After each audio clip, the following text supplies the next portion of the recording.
Nung natanggal sa trabaho yung fiancé ko, isa ito sa pinakamatindi niyang pinagdaanan sa kadahilan ng isa siyang breadwinner.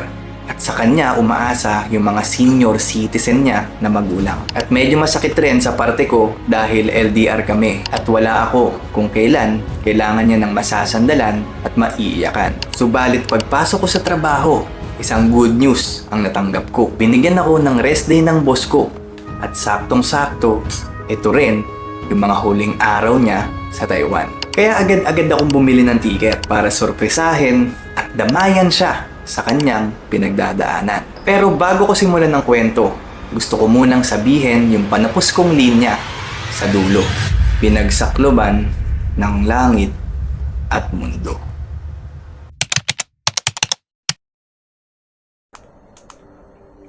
Pa-pray ka na muna. Pray for Daddy. Lord, thank you for today.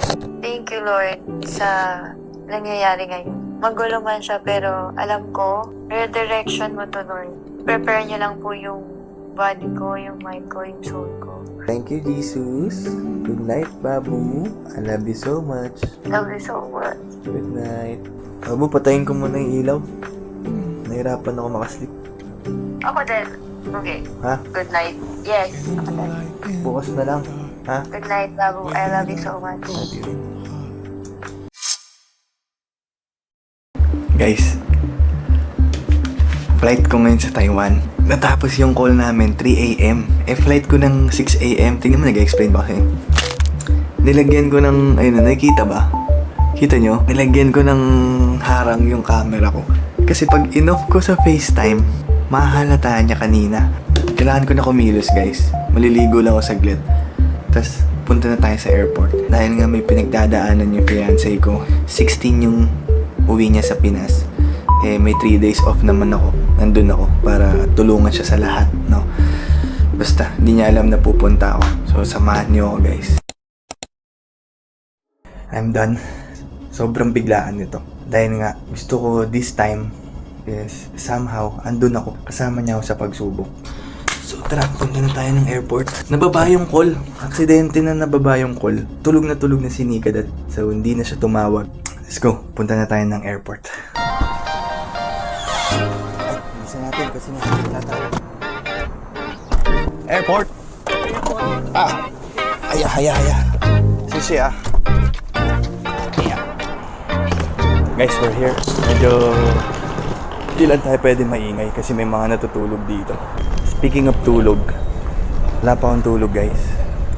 Galing akong work kagabi. Pag uwi ko ng 8, nag-call lang kami ni Nika. And ayun, kailangan niya talaga ng kausap. Hindi na ako nag-sleep until 3 a.m. Yun. Pero kaya naman to. Mamaya na lang ako matulog sa flight. 2 hours naman yung flight eh. Guys, nakaano pala kami. Live 360. Yun o. Naku, baka nag-notif sa kanya to. Windows eh. Kakalagpas ko lang ng immigration and good news, na-delete ko na yung Life 360. Tapos kinontak ko sila mama kung makikita ba yung records ko kung na-delete ko yung account. Hindi naman nila nakita. Kasi yung Life 360 na yun, sa family namin yun. Para sa safety ng kapatid kong bunso. At may emergency. Mabilis siya makakapag-alarm. So, nag-create lang kami ni Nika para sa amin. Hindi siya maganda pag may mga gantong surprise, no? Pero okay naman, safe naman. Punta na tayo sa gate 1 and yeah, excited na ako.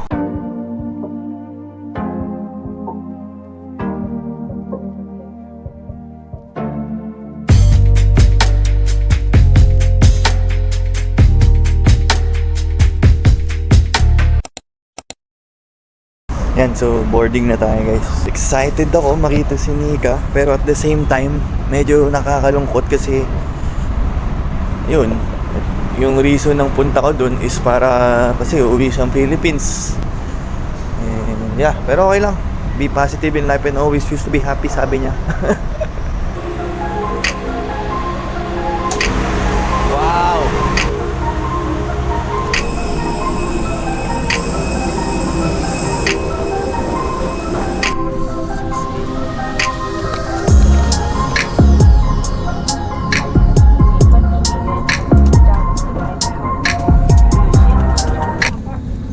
Guys, dito na tayo.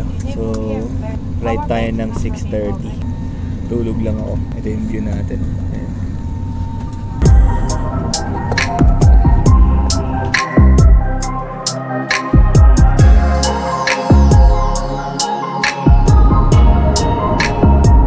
Morning guys. Dito na tayo.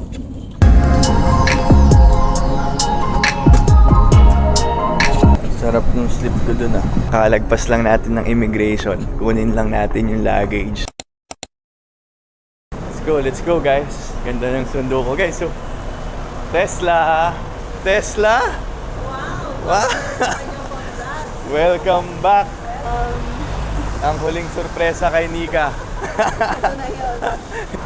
Hi guys! Meet my Madam Erlyn. Hi, Hi! Ang catch dito, wala akong dalang kahit ano. So, mamaya makikita niyo yung mga binibili ko laging mga pants kay Madam. Doon na rin natin surprise si Nika. Let's go, let's go! Sa pagbili. Huling sorpresa. Para kay Nika. Alright. Guys, dito na tayo sa Pinoy Boulevard. No? So, sabi ko sa inyo, dito ako nag-shopping palagi. Pinaka-favorite ko sa kanila yung mga jacket. Pero pinaka-hinahanap ko dito, Madam, yung pants. Ito guys, ito yung suot ko ngayon. Dito ko isa-set up yung camera. Dito. Yan, dito. Kasi dito ako magtatago. Tapos, si Nika, ay, hindi ko pala na-share sa inyo. Inaya siya ni Madam Erlyn ng lunch, no? Yes, lunchtime. So, sabi ni, lunch daw, di ba? Yes. So, pumayag naman. Pumayag siya. So, pupunta siya ng 11 ngayon. Si Madam Erlyn ang aking contact sa lahat. Wait. Guys, andyan na siya sa baba. Okay na ako, Madam. Kinakabahan ako. Game.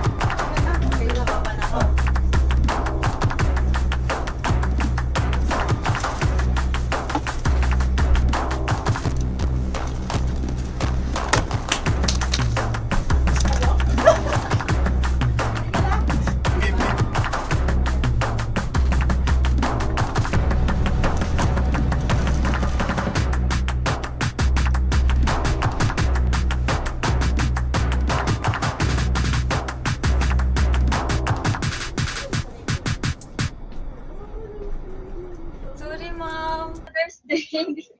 Sit down and...